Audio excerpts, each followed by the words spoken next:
Hello, everybody, and welcome to the Spiritual Journey podcast. My name is Nimesh and I'm your host. I always love starting every episode by saying thank you. I feel so blessed with this podcast and the impact it's having, the people it reaches.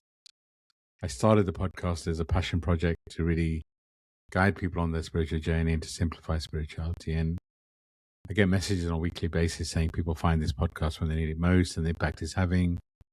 And with the changing times right now, and we'll go deeper into this episode, but with the changing energy and the vibration, I feel like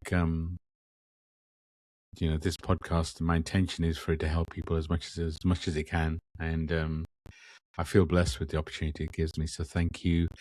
If you're a regular listener, welcome. If you're new, and quick intro for me: I'm an Akashic record reader, Akashic trainer, podcast host, podcast creator, as well as a spiritual coach and mentor. And I love what I get to do. I get to guide you on your journey. I get to hold your space while you're going through a shift. I get to guide you to understand you. I do that through so many ways with this podcast, with Akashic record reading. But right now, the thing I love to do most is the mentoring, the one-to-one, working with people one-to-one and kind of watching them grow, releasing the program I've been holding on to. Such a beautiful feeling when you see that light in somebody's eyes and, kind of guiding them to who they really are. So if you feel called to, reach out. Maybe I'm meant to guide you. I always say it's a soul contract. Book a free discovery call and let's go on a journey together. And as part of this podcast, I get to interview some amazing guests. I'm excited to have Rob on the podcast with me today. We've been trying to schedule this for a while, so I trust in divine timing. But Rob, welcome to the podcast, and I'd love for you to introduce yourself. Go for it. Thanks, Nims. I'm so excited to be here. So at this present moment, we all have different incarnations within our incarnation, right? It's like I'm a practicing astrologer, a yoga teacher, a yoga educator. I teach meditation, and that's kind of the background. That's what I've been doing now for like the last 30 years or so. And then recently, I wrote a novel that incorporates a lot of what I do with yoga teaching and meditation, a very spiritual journey in the novel, Awakening the Mystic. So now I get to put on my descriptor that I'm also an author. So that's pretty much me right now. Beautiful. Lots of strings to the bow there. So I always tend to, especially recently, I always love starting the conversation around current energy. I guess for full disclosure, we're recording this during the crazy week of mid-April, Thursday, 16th, day before the new moon. So the energy is pretty intense right now.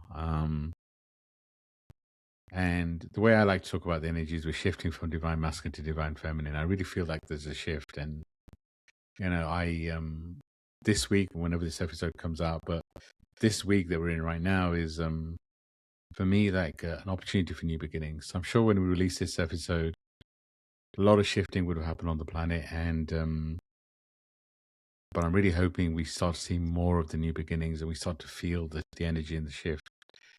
I do feel like some of that, and we were talking about before we started recording, some of that does involve some shifting, some pain for the planet and some individuals, and it's an interesting time, and I feel like in many ways I feel blessed to be here at this time. Yeah. But I also feel the challenge of it. So I'd love to just hear from you in terms of what are you seeing with the people you're working with? What are you feeling in the energy? Whatever you want to share. Well, I also agree with you that we're seeing a rise in the feminine. It's exactly where the inspiration for the book came from. And throughout the book, the main character is being guided by a feminine energy.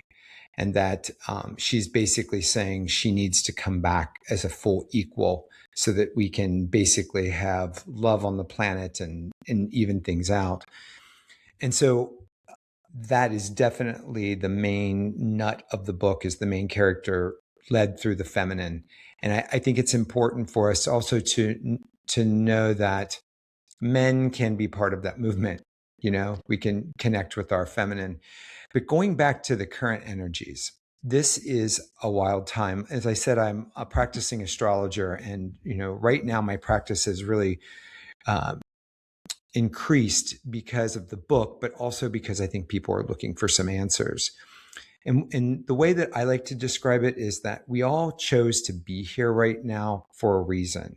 So if we're on the planet at what, we can call crazy or intense or whatever, there's a reason for us to be here. And I think figuring that out and also letting ourselves move into what that can mean for us. I love that you say that you like to think of it as a positive new beginnings. And it's really what we need. There is a concept in the book called the mystical revolution. The main character is talking about the fact that there's an increase of mystical revolutionaries. And so what that is that it is really each of us on our own spiritual journey through our heart, like really starting to listen to our heart rather than just the ego. Like, how can we make them partners together? Because then we can start to actually listen to the love voice. And, what I hear from a lot of clients, and I feel it myself sometimes, is like, I'm so small in this. What can I possibly do? But really, when we sit in our deep meditations, when we really listen to our inner self and we calm ourselves down out of the fear and hate and anger that is so prevalent right now, we're joining with all the other people that are doing the same thing. And we start to take that energy and it widens out and we affect each other through it because we're all tapping into the same divine consciousness. And I think that right now, what we can do is stay calm, figure out what practices can help us not to tap into fear. And then, I study so much yoga is, reminding ourselves that this body and this existence is only one piece of what we are. And when we remind ourselves that we're spiritual beings, we can take it to another level of realizing that this intensity is necessary. And it's going to take us, I firmly believe it's going to take us to a better place, a better spot, a better place of higher consciousness. That's how I see the energies right now. Yeah, I mean, it's interesting. I mean, who decides what's better and worse, right? I just, I mean, the way I describe it is I feel like the Gaia, Mother Nature, Source, whatever you want to call it, has a plan in place. And we either jump on board or we don't. That's kind of, it's interesting you say that we chose to be here. I would, yeah, I look at it a little differently in the way that, because I've had lots of conversations with myself. My soul chose to be here. My soul chose this path I'm on and the everything I've been through. The human sometimes struggles with it, and it's okay for that, right? It's kind of like I'm sure there's people listening saying, "Well, hold on, you saying I chose this, really?" And I get that's a challenge because the human part of us, if we knew what we had to experience in this lifetime, we'd resist it, right? And that's where the veil of amnesia comes in. But our soul, so everything we're going through is, I would say, for three reasons: either karmic release, ancestral, personal. It's for our soul to expand in the way that our soul needs to. And actually, the third, which I feel is really important right now, is I feel like everything we've been through is training us for whatever's coming next. So I'd love to know more about your story, kind of what brings you here, what have you been through, what, we'll dive deeper into the book, but kind of what inspired you on your journey? Well, it was a major discontent. Just like the main character, some of the book is actually kind of memoirish, especially at the very beginning of it. But at a very young age, I was looking for inner peace, and I wasn't getting it from the organized religion I was part of. I had lots of questions that they weren't answering, and I had this inner longing for something more. And so even at a young age, I was exploring all different kinds of religions and spiritualities. And, then I thought I'd get on the path of academia. So I was working on my PhD, and I basically had this incredible experience of coming into touch with astrology and yoga, basically at about the same time, almost 40 years ago.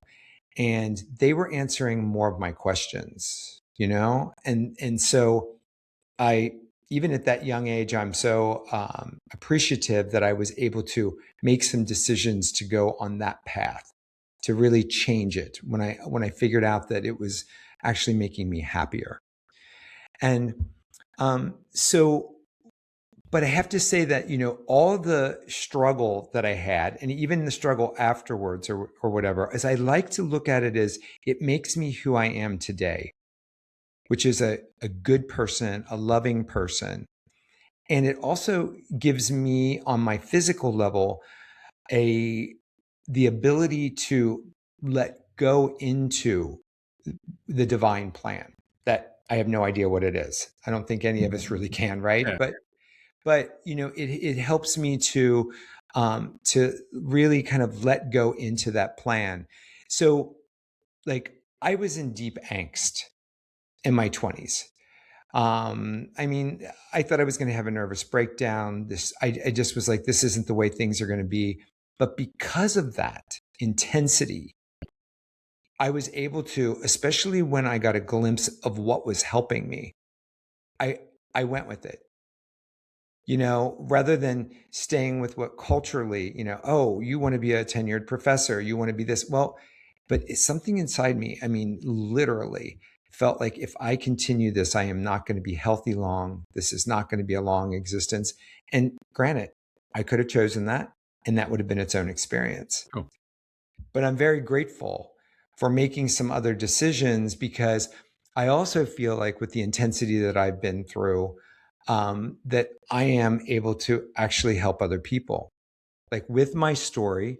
But it also, I think, makes me far more compassionate, having been through so much that, yeah. Yeah, I mean, for me, it's never about our story. It's about how we grew from it, how we responded to it, and how. Mhm. So I'd love for you to share more about your spiritual side in terms of, what's your connection with the energies and vibrations, call them guides or whatever. Um, how deep do you feel your connection is, and how did you develop that? And any advice you have for anyone else that wants to develop a deeper connection? Yeah. At this point in my life, I feel a very deep connection that I work on daily through yoga, Yeah. mainly through meditation, contemplation. It has worked for me. And like I said, the book is somewhat memoirish. So the character's journey with meditation is very much my own, but it does differ, because it is fiction. But, at a very early age, when I started studying astrology, I had these incredible dreams that my astrological chart basically every planet personified itself and they became advisors to me. Nice. Now, for those who are listening that know anything about astrology, I have a stellium in Capricorn, so that doesn't make me very it makes me on the stoic side. It makes me kind of questioning. So that was not the easiest thing to happen, but I realized because of my practices, I was bringing it on. So I was having these dreams and meditations and getting these incredible, loving instructions from this group. Not always easy because they were also calling me on my own BS, which was good. It's always good to have somebody do that.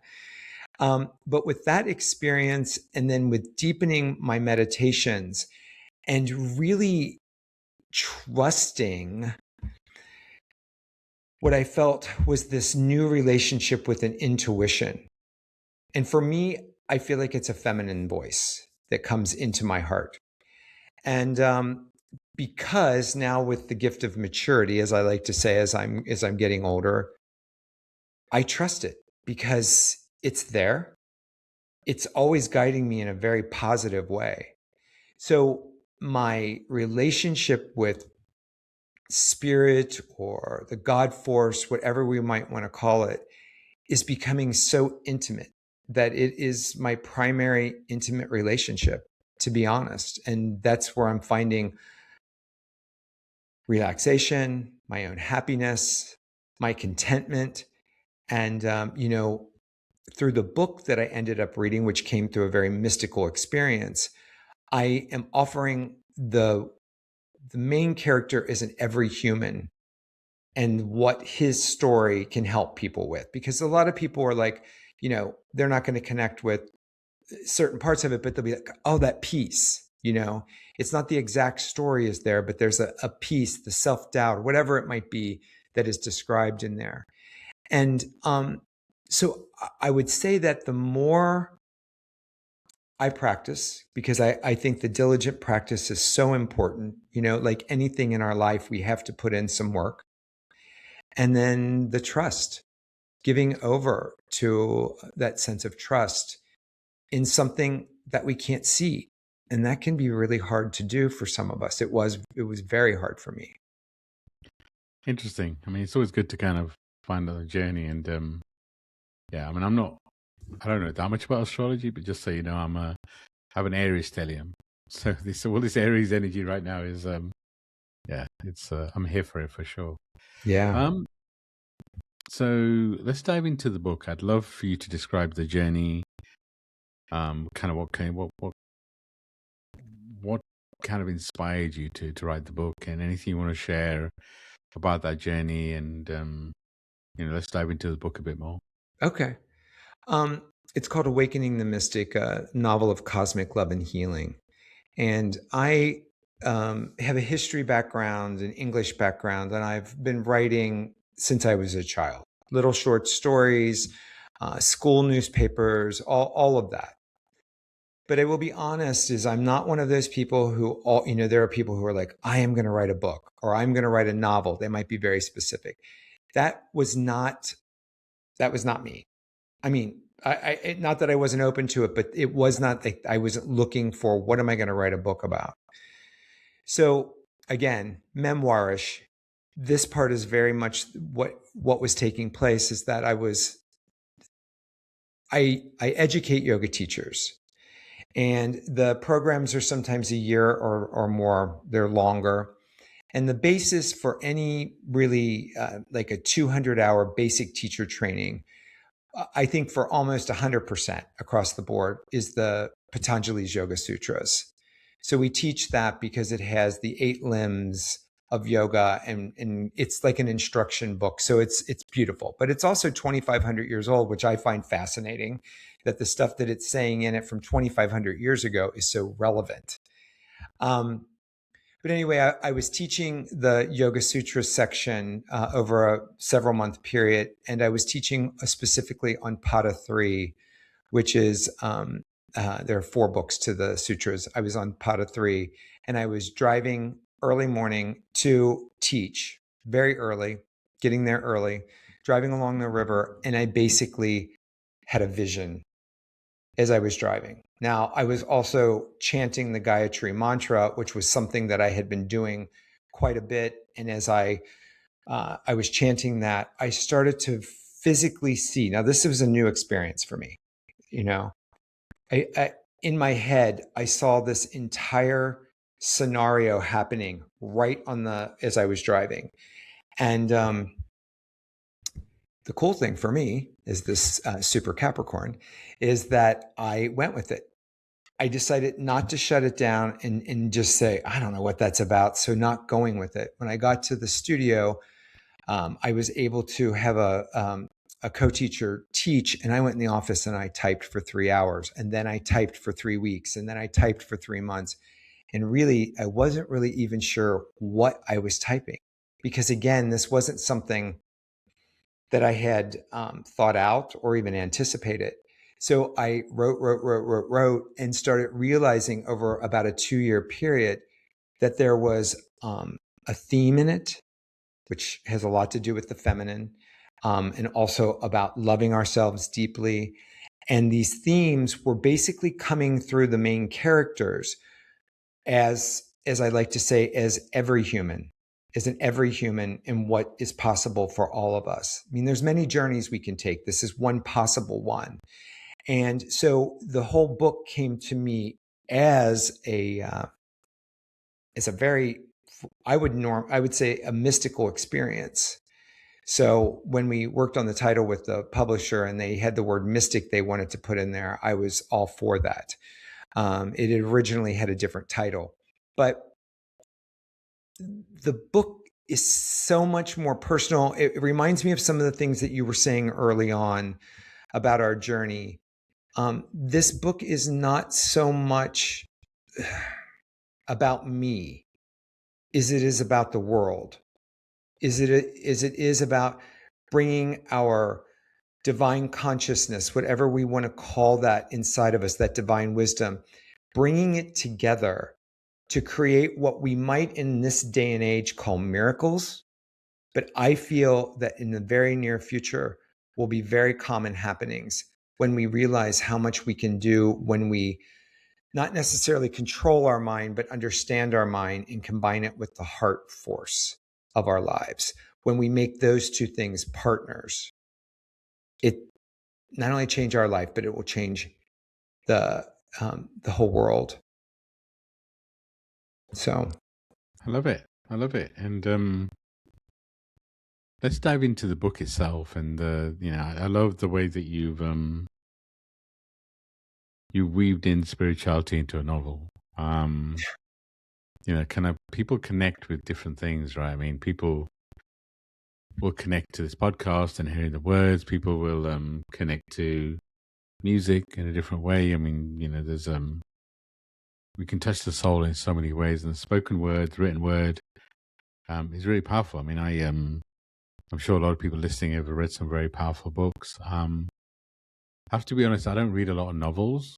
I'm more of a kind of a spiritual journey kind of reader, but your book does fascinate me, which is why when you reached out, I thought, it's an interesting approach. So dive a little bit deeper into the book itself, into the character, and how you weaved lessons and spiritual journey into the book itself.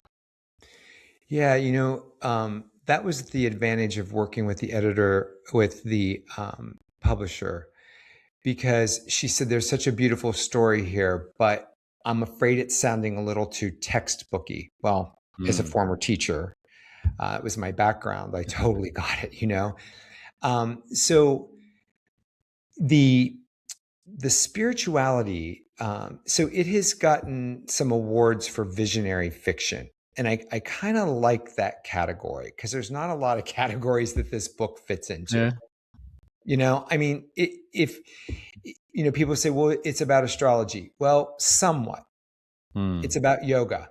Well, a lot of it is, if you know that yoga is about meditation, but it's not really a yoga book or an astrology book. And like I like to tell people, you don't need to know anything about either of those subjects to get a good read and a good feel for this. There's actually a glossary in the back with all the Sanskrit terms that people can use. But the main character, to get really into like what we were talking about, the main character in the book is in his 50s, and he's a yoga teacher. When he has basically an experience that he comes to believe has occurred because of his intense practices of yoga and meditation. And he basically does what the world thinks is a miracle in front of hundreds and hundreds of people. And so the book then, that almost seems like the climax in chapter 5, but it's really only the beginning, because for him and his partner is the second character, and they're very different. The one seems to have gone with spirituality. The one is very analytical. So we give two sides to this situation, which I think is good because people may understand one side or the other. In the Yoga Sutras, the part of the philosophy is that there are 5 major obstacles that get in our way of true contentment. Okay, this is a way to think of it. Ignorance, our ego, attachment, aversion, and then fear, especially fear of death. Well, with teaching yoga, I thought, oh, this is so interesting, because if we really look at those 5 and we meditate on them, we can see that they're very much a part of our life, and they can really cause us a lot of pain if we stay ignorant, or if we are always attached to our attachments and our aversions. And then fear, especially, but the ego is a big part. So the book is broken Right. down into 3 arcs. In the first one, the main character's counsel, which is based on my dreams years ago, are guiding him through the cliches. So this is where the commonality comes in, though. It shows him dealing with ignorance, which he's been doing by educating himself and opening himself up to other kinds of people and deeper ways of learning. And then it takes him into ego. And ego is a tricky one, because it can take on a lot of different voices, and it can be, you think that it's helping you out or whatever. And so in the book, the character faces the ego in a lot of different ways. You can imagine if the world thought you did a miracle, right there, he's got to work with that. So there's several things in that are very interesting, but also kind of fun in the way that he has to deal with them and the way it comes up. He has a former spirituality, actually Catholicism, because of this miracle connection, wants to know him, wants to know what is happening. So he gets pulled back into an old religion or spirituality that he thought that he had given up. So there's a interesting connection between him and an archbishop. And I want to say that I do not in the book paint Catholicism in a negative light. It's just the ego part. And it shows both of those characters, the main character and the archbishop, in their ego. Then the second phase is talking about attachment and aversion. The main attachment, of course, is the main character's attachment to his lifelong partner. Because I think a lot of times in our world, we think that our outward relationship is the most important to us, where what we need to realize is that first, the relationship to self and understanding divine consciousness. Yeah. That's primary, no matter how close we are to another person, a partner, husband, wife, whatever it might be. And so that is the second arc. And then the third arc is him dealing with fear, which is very relevant to right now, because it doesn't matter what side of the fence you're on, we're all feeding each other fear in one way or another. So, I mean, and I'm talking about basically like media, and they do that because they're selling ads. I mean, there's a practical reason, so the book basically takes the character through all of these cliches. And I think that the reason it's resonating with so many people is that we may recognize ourselves with something that we're dealing with in the present. We may have seen ourselves deal with ego or attachments and aversion and all that. But there's excitement in the story. It is an adventure story as well. So I think that I answered the question pretty well there. I'm pretty sure. Yeah. Right. No, you did well. You did. It's just, it's just interesting that I wanted to kind of dive into the different approach. So I'm curious. One thing to mention, I love the fact that, there was a major event in chapter 5 that you talked about, and that in some ways people might think that's an ending, but I think that's a good metaphor for life. It's like when the major things happens to us, it's more of a beginning than an ending. So I love that. I'm curious. It's a different approach. I know you mentioned the response. You got some awards and stuff, but what's the general, I guess, response been to the approach? Is it resonating with certain types of people? Well, what's the impact it's having? It's, I thought at first it was just going to be yogis, I mean, like I said, that's where it came from. It's what I was studying, but I've gotten feedback from so many different types of people. One I thought was very interesting, from a woman who's a practicing Catholic. And she told me, she said, she wrote me and she said, when I first got to the part about Catholicism, that's why I said I don't bash it. She says, I thought you were going to bash it, but I kept going. And what I realized was that it has actually given me, I am very inquisitive about my own spiritual path with Catholicism I love that. Yeah. because it's so deep. Because I do talk about the mystical part of Catholicism, which every spirituality has their mystics.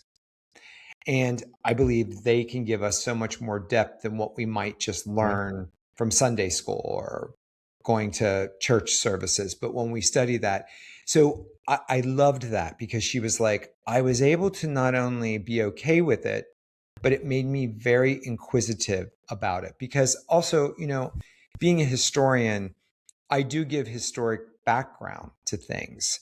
I don't just say these things, like, for instance, I talk about the Gnostic Gospels because the Gospel of Mary being in that, and Mary Magdalene is touched on in the book.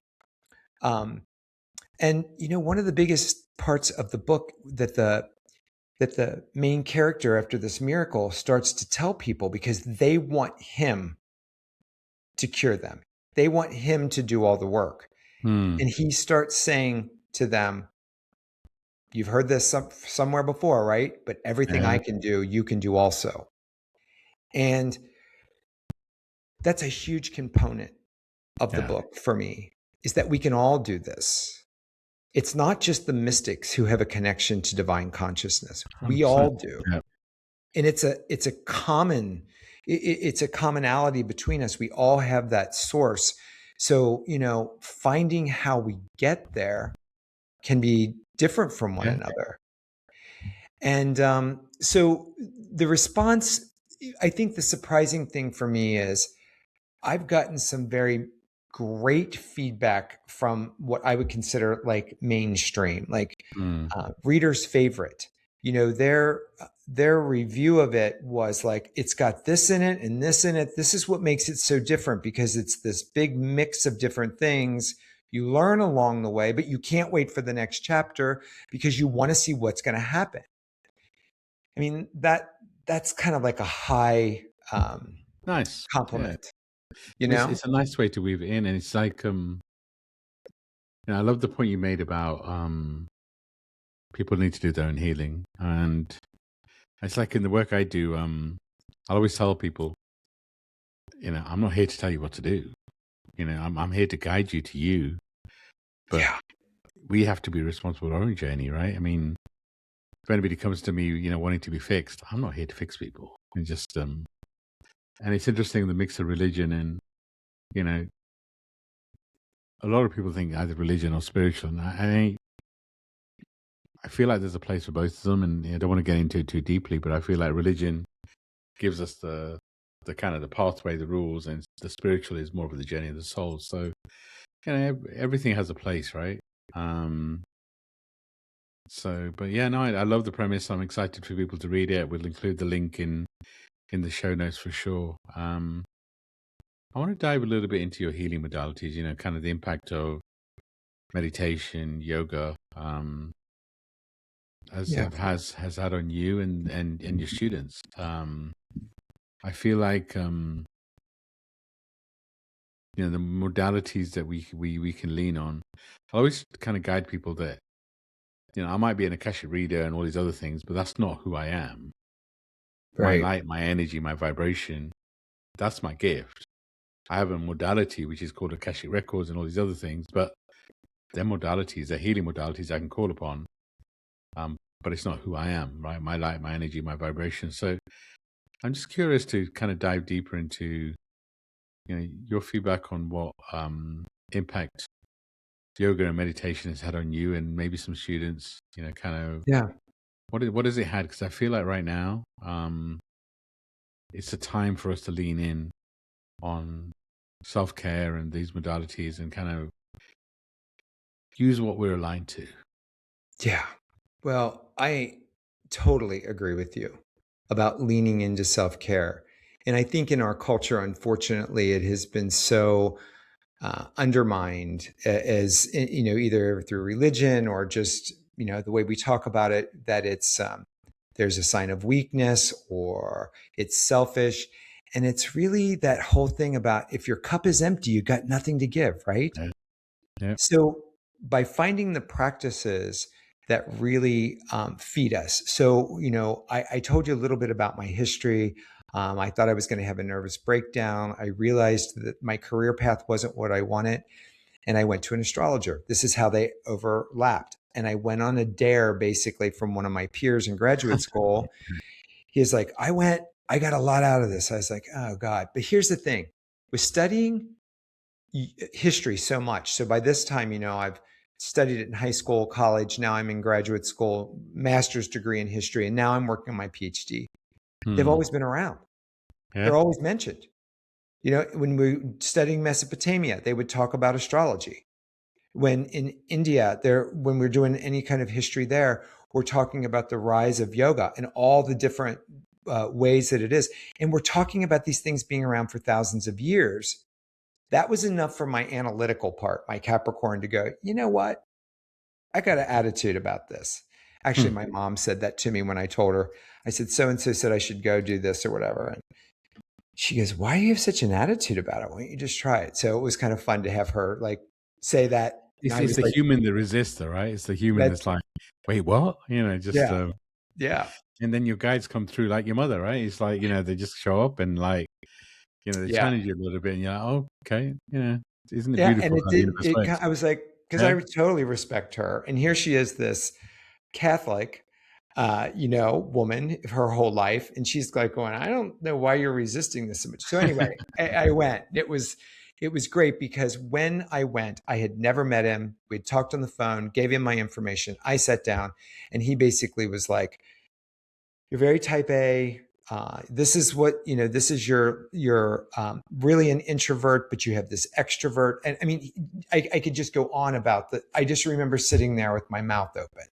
And he's like, and right now, he says, with the way the transits are hitting you, you're going through an existential crisis that really is an invitation for you to figure out who you are. Now, this is back in the 80s, right? I'm like, oh my God, right? And again, it goes back to what you said, Nims. It's like, he wasn't trying to fix me. Yeah. He was a guide for me at that time. And I was this sponge, especially then. I said, so I go, what? He goes, okay, I know this is going to sound out there, but he goes, see if you can find yoga. Now I say that because back then, especially I'm in Cincinnati, Ohio, I'm in the Midwest of the United States. There wasn't a lot of yoga going on, except for a woman on PBS named Lilias Folan, who was on for like 40 years. And I, as a little kid, had seen her on TV. So again, there's that, oh, yeah. Okay, right?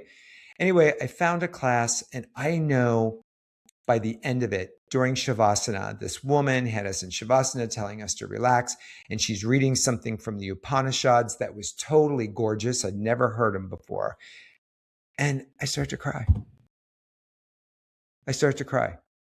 And I was like, I don't know what all this means, but I am going to go with this for a while, at least a path.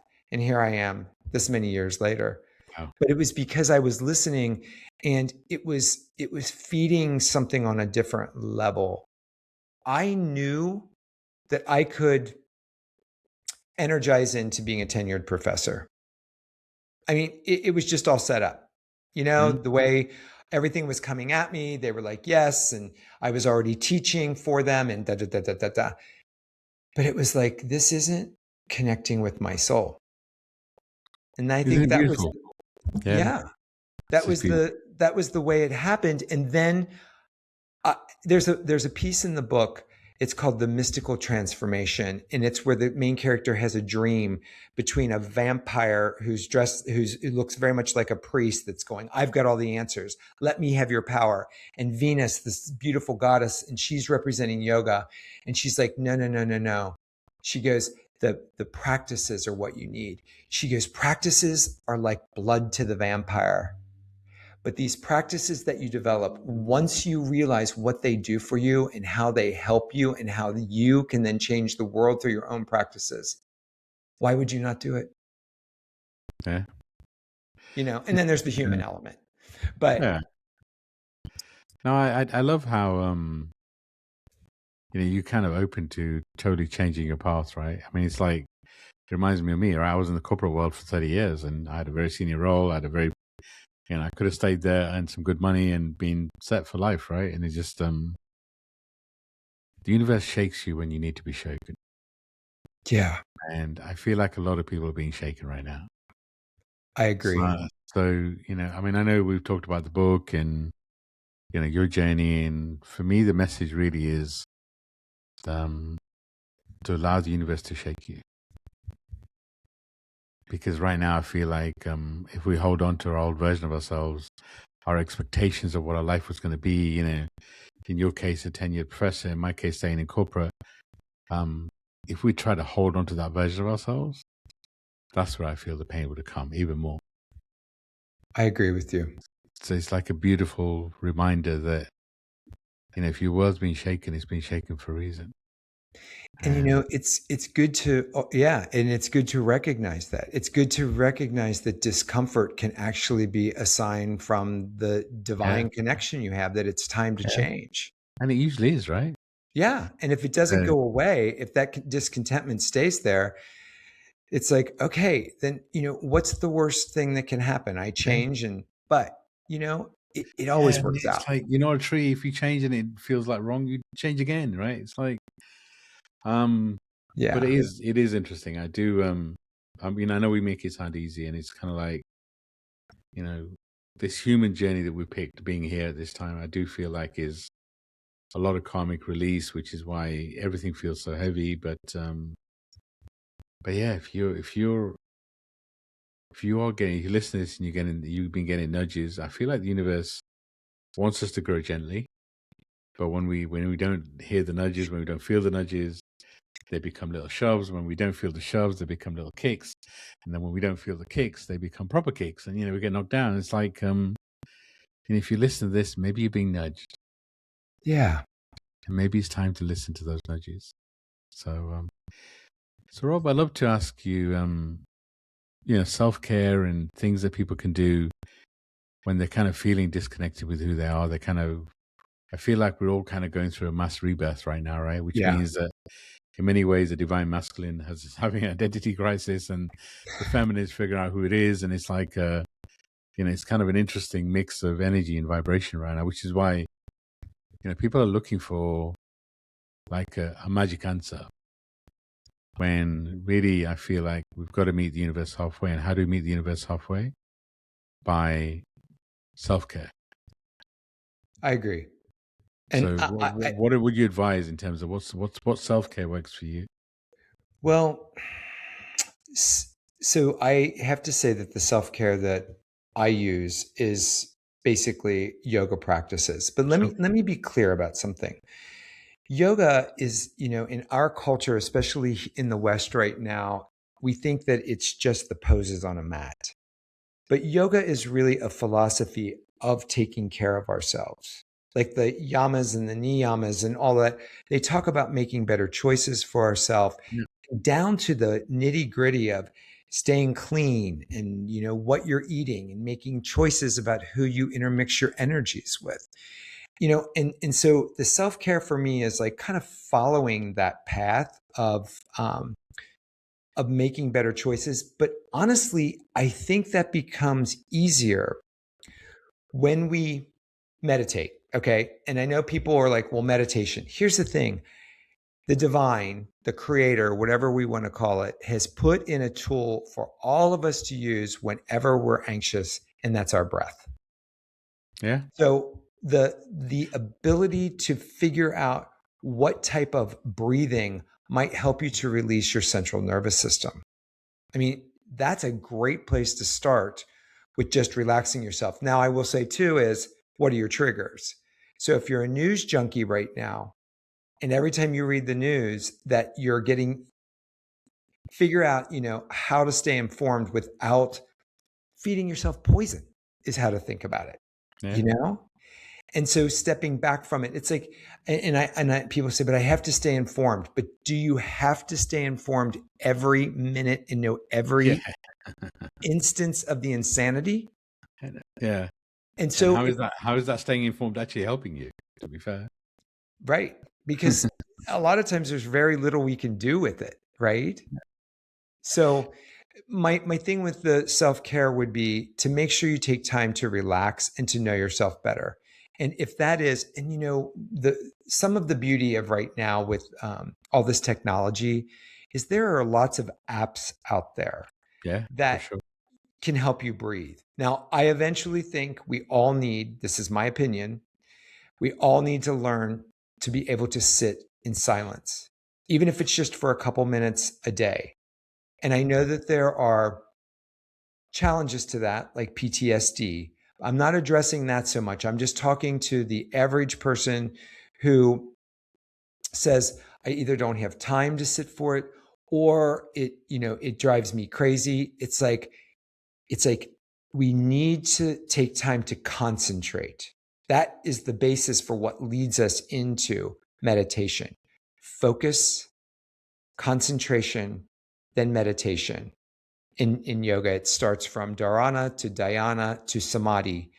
And so if you never think that you're going to go into deep meditation, it's fine. But using the breath, because we have our physical breath, just a simple count Yeah, up, a count down, because that deeper level is something in yoga that we call the prana shakti. And it's about then that even that practice of deep breathing can take us to another level. Or what it does is it opens us up to hear that voice that tells us we need more of this. yeah. Where else can we go with it? So my self-care would be breathing and just some simple taking care of yourself decisions. Nice. I mean, I couldn't agree more. I mean, one of the first things I teach the people that I start working with is 10 minute silence, and I get that I don't have time, and I get the excuse of I can't meditate, and I Mm-hmm. get there's some specific examples where it may be more difficult, but the way I describe it is it's like you've got to build a muscle. You can't go to the gym and get a six pack, right? You've got to work at it, and it's Yeah. like you've got to build the muscle. And everyone has 10 minutes, no matter how busy you can find 10 minutes, and just think about it as 10 minutes for you, your 10 minutes, and breathe through it, right? 4 4 4 it's simple, right? Breathe in 4 seconds, hold it, and breathe out, and just if a thought comes in, this is where we go wrong. If a thought comes in, we get annoyed with ourselves. I Yeah. would just say, if a thought comes in, let it come, let it go, let it come, let it go. Literally, I was having a call with a client before recording this, and she's been working with me for a month, and that 10 minute just silence has changed her life, Mm-hmm. changed the relationships with. It's like, and it's this the spiritual journey doesn't need to be complicated. And what I feel the meditation and silence does for you, it allows you to respond rather than react. Absolutely. And because everything in our primal is reactionary, right? We get attacked, we defend, or we attack back. But when you breathe and when you spend time in meditation, time in silence, you're just calmer. Yeah. And it means that, everything in your external world starts to shift. And it means that you can respond to things. If somebody does something, road rage, why do you need to attack back? It's okay. You're not going to go anywhere. And you just calm through it. And it's like if somebody triggers you, actually that triggers a blessing. Because it's an opportunity to teach you something, grow. And it's just, I get sometimes we make things sound simple, but sometimes it is. So I if you agree take with anything you. from this, 5 minutes in silence a day, just try it for 21 days and see what it does. And don't We're get on the annoyed same with page with yourself. that. Yeah, I, don't I get mean, annoyed with yourself. Breathe through it. If a yeah. thought comes in, let it come, let it go. It's okay.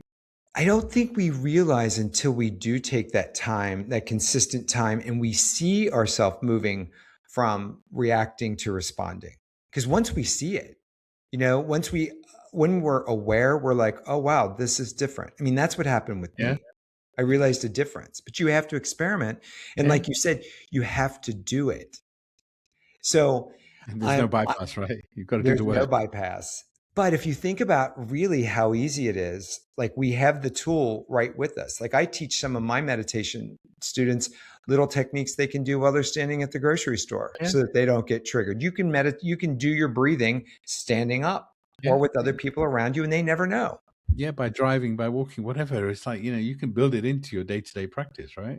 Yeah, absolutely. And I think in your talking about your client or telling people 21 days because psychologically that makes this new habit, you'll probably see something and you'll Yeah. probably start to crave a little more time.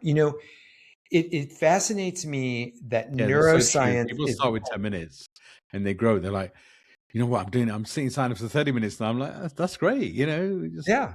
start with 10 minutes. And yeah, I'm not telling you to do 30, but that's where you go. Well, yeah, because I tell my students, I'm like, if you set yourself, you're going to set yourself up for failure if you go too high. So Yeah. set it to something, in neuroscience is now catching up with all this ancient knowledge, which is great. We did these Yeah. tests. There's his name is Dr. Newberg. I think he's in Pennsylvania. And he says, we've got a formula now, 7 minutes, calming the mind. I'm not pushing his formula, but I'm just, We can take it too far sometimes. But yeah. it's like, oh, wow. So now science is like, if you sit quietly, Yeah. it'll I mean, change your something brain. that cultures have been teaching for thousands of years, right? But it's just, Yeah. I mean, I just tell you a quick story. I remember, because we have this expectation that these things take hours, right? We need to meditate for hours. I remember, somebody was feeling my energy. It was on a call or something, and they're like, "You're so calm. You must have spent like 10 years on a mountain or something." And actually, when I said to him, "No, that's not what I've done," I kind of feel like he was shocked. He was like, "Wait, this things are accelerated right now, but at the same time, you finding your peace, your calm, your dharma, whatever, it's doesn't have to take days and days." And it's like, if you think you need to, I need to meditate for 2 hours and I haven't got the 2 hours, it's because you're looking for a quick fix. Yeah. And, just repetition is a mother's skill, build this new habit, and who knows what it does. So Rob, as we come into the end of the episode, I would, obviously I'm going to include the link to the book in the show notes and all that sort of stuff. But how would any final bits of wisdom and any kind of ways that people can reach out to you as we close? Yeah. So my website, I have a site for the book, which is www.awakeningthemystic.net, N-E-T. That gives you lots of information about the book if you're thinking that it might be for you. For those of you who rather listen than read, I also did the audiobook, which has been Nice. extremely popular, the audiobook. But then my personal website, if you're interested more or want to get in contact with me, is www. And it's spelled out, my partner's name and I. So it's robandsteve.co, ROBANDSTEVE.co. That is where you can see what we do as far as our international retreats, classes. If you're interested in some kind of an astrological consultation, that information's all up there for you to read before you contact me. So you have all the info. That's the best way. Also on Instagram at it's Robin Steve. And I just want to tell people that every Tuesday, now I'm in the United States on Eastern time, so somewhere between 8 a.m. and 10 a.m. every Tuesday, we upload it's called 2-Minute Tuesday. So Nice. it may be a little longer than 2 minutes, but the practice is around 2 minutes, and we'll instruct on using a mantra. A lot of times we just have people breathe.